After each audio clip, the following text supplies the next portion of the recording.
Panchli Tanajirao Chorge, कृषीभूषण doctor Tanajirao Chorge शिक्षण व संशोधन संस्था ही संस्था स्थापन झाल्यापासूनच ग्रामीण विकास, शेती आणि शिक्षण याच्यावरती भरपूर कार्य करत आहे।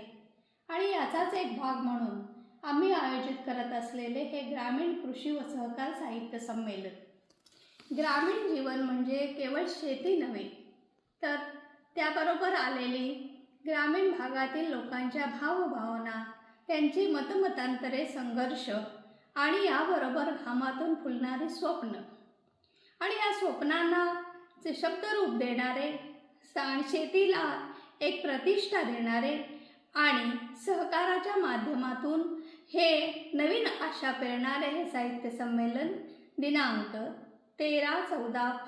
14 व 15 फेब्रुवारी 2026 रोजी डॉक्टर तानाजीराव चोरगे शिक्षण व संशोधन संस्था, मांडकी पालवण, तालुका चिपळूण, जिल्हा रत्नागिरी येथे आयोजित करण्यात आले आहे। तरी आपण सर्वांनी अवश्य यावे।